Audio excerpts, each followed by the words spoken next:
નમસ્કાર.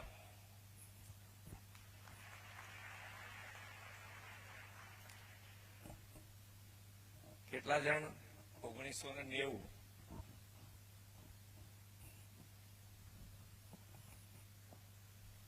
તમારા મોઢા ઉપર સ્મિત છે. અહીંયા આગળ સર્ટિફિકેટ આપતો તો પેલા ભાઈને લેવાની ઉતાવળ હતી એમ. એટલે મેં કીધું આ તારું છે, તાર બીજા કોઈ નથી લઈ જાય. એટલે મનમાં એને મેં નથી કીધું, પણ એ ઉત્સાહની વાત છે કે ભાઈ કેટલો ઉત્સાહ હોય છે. એક તો મગજમાં બધાને એક આવી ગયું છે કે ભાઈ સરકારી નોકરી અને સરકારી નોકરી મળી જાય પછી આપણને શાંતિ. પણ હમણાં હસમુખભાઈ પટેલનું નામ બોલાય એટલે બધાને કેવી તાળીઓ પડે એમ.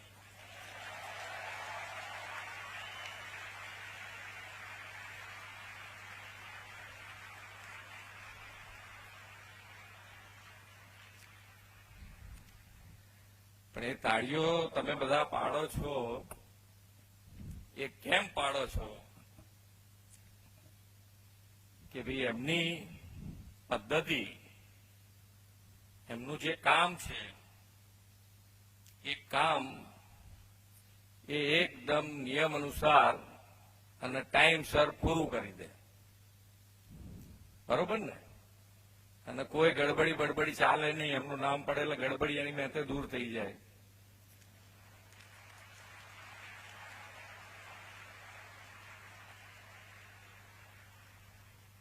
એટલે આપણે બી આપણને બધાને તાલી પડે એવું કામ હવે આપણે કરવાનું છે. મુદ્દો એટલા માટે છે આપણા માટે કે હવે આપણે પણ નોકરીમાં જોડાયા, સરકારી નોકરીમાં જોડાયા છીએ. લોકોની ખૂબ સેવાનો તમને મોકો મળવાનો છે. તમે જે ડિપાર્ટમેન્ટમાં હો, જ્યાં કામ તમને મળ્યું હોય, લોકોને એમ થવું જોઈએ કે ભાઈ ના, એમની જોડે જઈએ એટલે કામ આપણું પૂર્ણ થઈ જાય. અને દરેક વસ્તુમાં કામ થઈ જવું જરૂરી નથી, પણ જે સામેનો વ્યક્તિ કામ લઈને આવ્યો છે એ કામ ન થાય એવું હોય તો એના મગજમાં ક્લેરિટી તમારે આપવી પડે કે ભાઈ આ તારું કામ નથી થવાનું. પણ તમે રોજ કાલે જોઉં છું ને પરમદાડે જોઉં છું ને ચાલ્યા કરે. એક તો સરકારી ઇમેજ આપણે બધા ભેગા થઈને બદલવાની છે. બદલવાની છે ને? આમ જોરથી બોલો, આમ ધીમે ધીમે ના બોલો. વડાપ્રધાન શ્રી જે પ્રમાણે દેશને અત્યારે દુનિયાના ફલક ઉપર ગૌરવ અપાઈ રહ્યા છે, અને એ ગૌરવ જે મળી રહ્યું છે આપણને બધાને, એમાં આપણો પણ સહયોગ થવો જોઈએ. એટલું તો થવું જોઈએ ને. એટલે આપણો સહયોગ કેવી રીતે કરી શકાય એ આપણે બધાએ વિચારીને કામ કરવાનું છે. અને પદ્ધતિ જેમ જેમ ખ્યાલ આવતો જાય એમ હમણાંથી અહીંયા આગળ સીએસએ કીધું કે ભાઈ આપણે પદ્ધતિ આખી બદલતા જઈએ છીએ. કારણ કે ઉમેદવારો એટલા આવતા હોય છે, ઉમેદવારોની એક્ઝામ લેવી, અને એક્ઝામમાં સૌથી મગજમારી વાળું કામ એટલે શું થાય? પેપર ફૂટવાનું. પેપર ફૂટવાની મગજમારી વધારે. એટલે એ આપણે નથી જોઈતું. આપણે આટલું સરસ આજે તમે જુઓ અહીંયા આગળ જેટલાના નામ બોલાય, આ બધાને ક્યાંક ને ક્યાંક પરિસ્થિતિ, બધાની નાની મોટી ઘરની પરિસ્થિતિ આપ જોયું તો ફાધર એમના શું કરે, મધર શું કરે છે, કઈ પરિસ્થિતિ હતી, એ પરિસ્થિતિમાંથી આપણે બહાર આવવું છે. અને બહાર આવવા માટે આટલી બધી મહેનત કરી હોય, સરકારી નોકરી મળી હોય, તો આપણને આપણો તો વિચાર આવવો જ જોઈએ. સામેવાળો વ્યક્તિ આવ્યો છે તો એનું કામ કેટલું ઝડપથી થાય. એને 10 રૂપિયાનું ભાડું મોંઘું પડતું હશે કે નહીં પડતું હોય એ તમને ક્યાં ખબર છે? એ બાજુવાળા પડોશીના 10 રૂપિયા લઈને અહીંયા તમારી ઓફિસ સુધી આવ્યો છે એ તમને ક્યાં ખબર છે? પણ તમે તમારી જિંદગી જે રીતે જીવ્યા છો કે ભાઈ નાની ઘરમાં મુશ્કેલીવાળા ઘરમાંથી તમે આગળ આવ્યા છો, એ બધી જ પરિસ્થિતિ તમને યાદ રહી અને સામેવાળાનું કામ કરતા રહો તો આપણે આજે સરકારી જે બધું નીકળી જાય અને આપણે એક થઈ, જે વડાપ્રધાનશ્રીનું છે ને કે સૌનો સાથ, સૌનો વિકાસ, સૌનો વિશ્વાસ અને સૌના પ્રયાસથી વિકસિત ભારત બનાવવાનું છે. વિકસિત ભારત માટે લીડ કોણ લેશે?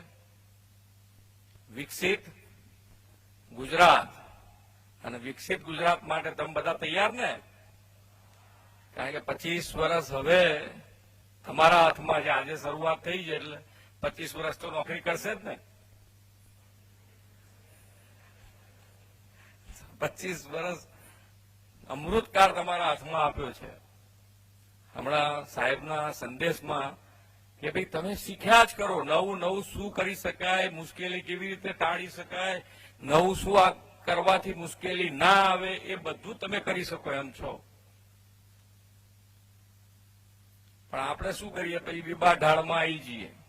અને એક તો કેવી ટેવ હોય છે આપણે બધાના, તો તમારી નહીં અમારા બધાને એવું જોઈએ અમુક અમુક વસ્તુ, કે એવું નથી કે અહીંયાથી બોલીએ એટલે બદલાઈ જાય. કે ભાઈ આમ કામ કોઈ સારું લઈને જતો હોય ને, હવે બેસ ને ત્યાં સુધી આટલા ગયા, કોઈએ કશું થયું તો બદલાઈ ગયું છે, તું બેસ શાંતિથી. એટલે પેલો કરતો હોય નહીં ના કરવા દે. પણ એક વ્યક્તિ અને એક વ્યક્તિના બદલાવથી કેટલો મોટો બદલાવ આવી શકે એ આપણને વડાપ્રધાનશ્રીએ બતાડ્યું છે. એક નેતૃત્વ આખા દેશમાં. અને કેવી રીતે તમે જુઓ તો આજે દરેક જણના મગજમાં એમ હતું કે ભાઈ આ ઇન્ડિયામાં કઈ સુધારો નહીં થાય, કઈ નહીં થાય, ઇન્ડિયાનું કઈ નહીં થાય. આજે એ જ ભારત બધાને એમ થઈ ગયું કે આ વિકસિત ભારત બનીને રહેશે. અને નવા દુનિયામાં કોઈ પણ પ્રોબ્લેમ્સ નવા આવશે તો એના સોલ્યુશન માટે પણ દરેક જણની મીટ આપણા વડાપ્રધાનશ્રી ઉપર છે કે આ સાહેબ ગમે તે કરીને એના સોલ્યુશન કરી શકે એટલી તાકાત છે. અને દરેકે દરેક સેક્ટરમાં તમે જુઓ તો કેટલો મોટો જમ્પ આવ્યો છે. આ ચિપ્સ બનાવવાનું અત્યારે તો બધાનું હાર્ટ થઈ ગયું છે. જીવતા માણસના બધાનું હાર્ટ આ ચિપ્સ થઈ ગયું છે. તમારો ફોન બાજુ પર મૂકીને આવવાનું કીધું હોય ને તો કેટલો બળબડ કરતો અંદર આવે કે યાર ફોન મુકાઈ દો, ફોન ભાઈ અડધા કલાકમાં શું થઈ જવાનું છે. જાણે આપણું હાર્ટ બહાર રહી ગયું હોય ને એવું જ છે ને. હવે એ ચિપ્સ બનાવવા માટે આખી ઇન્ડસ્ટ્રીઝ, ચિપ્સ બનાવવાની ઇન્ડસ્ટ્રીઝ જે છે એને ભારતમાં લાવવા માટે અત્યાર સુધીના બધા વડાપ્રધાનોએ પ્રયત્ન કર્યો છે. પણ સફળતા કોને મળી? માનનીય વડાપ્રધાન શ્રી નરેન્દ્રભાઈ. આજે આપણા ત્યાં આગળ ચિપ્સ બનાવવાનું માઇક્રોન અને ટાટા બંને અહીંયા આગળ એક સાણંદ અને એક ધોલેરા બે ચાલુ થઈ જશે, ફેબ બનાવવાના છે. એટલે એક તાકાતથી જ આપણે આગળ વધવું પડે. અને તમે કયું કામ કરો છો, કયું નથી કરતા, એમાં પડવાની શું જરૂર છે? ભાઈ બધા એક સરખું જ કામ કરશે એવું તો બનવાનું નથી ક્યારે. કે નાનું કામ, મોટું કામ, કે મારું તો હવે યાર હું તો તલાટી છું, હવે મારું કેટલું આવે, ભાઈ તારું બહુ આવે. તારી તો અમે સાંભળીએ છીએ કે તાકાત જ તલાટીની છે.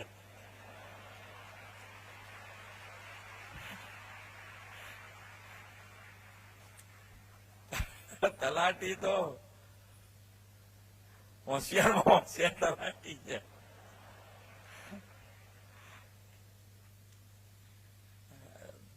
અને લાભ ક્યાં મળે? હું તો તલાટી છું સાહેબ, મારાથી કેટલું થાય? અને સૌથી વધારે હોશિયારી આપણે વાપરી હોય તલાટીએ. એટલે આપણે બધાએ આ જે રીતે, જે ઉત્સાહથી આજે આપ સૌને સરકારી નોકરીના પ્રમાણપત્રો આપ્યા છે, એ જ ઉત્સાહથી જ્યાં સુધી આપણે નોકરી કરીએ, જે ડિપાર્ટમેન્ટમાં કરીએ, જ્યાં કરીએ ત્યાં આપણી પ્રેઝન્સ લોકોને પોઝિટિવ, નહીં તો ઘણી વખત એમ કે પ્રેઝન્સ તો મારી વર્તાય જ છે, જ્યાં જવું ત્યાં મારી પોઝિટિવ લોકોને વર્તાય આપણી પ્રેઝન્સ, આપણે ખૂબ સારું કામ કરી અને જે વડાપ્રધાનશ્રીનો સંકલ્પ છે કે આ અમૃતકાળમાં આપણે વિકસિત ભારત બનાવવું છે અને એની લીડ ગુજરાત લઈ આપણે સૌ સાથે મળીને આગળ વધીએ એ જ અભ્યર્થના. ભારત માતા કી જય, વંદે માતરમ, જય જય ગરવી. માનનીય મુખ્યમંત્રી શ્રી, આપના પ્રોત્સાહનપૂર્ણ શબ્દો માટે, આપની માનક ઉપસ્થિતિ અને સર્વેને શુભેચ્છાઓ પાઠવવા બદલ આપનો પણ અમે ખૂબ ખૂબ આભાર માનીએ છીએ. આ મહત્વપૂર્ણ અવસરના સમાપનની ક્ષણે ફરી એકવાર હૃદયપૂર્વક આવો તાળીઓના ગડગડાટ સાથે આભાર માનીએ માનનીય મુખ્યમંત્રી શ્રી, માનનીય મુખ્ય સચિવ શ્રી, માનનીય મેયર શ્રી, માનનીય ધારાસભ્ય શ્રી, વિવિધ પદાધિકારીઓ શ્રી, અધિકારીઓ શ્રી, પ્રેસ, મીડિયા અને આપ સૌએ ઉમેદવારો અને વાલીઓનો પણ અમે હૃદયપૂર્વક આભાર માનીએ છીએ. ધન્યવાદ.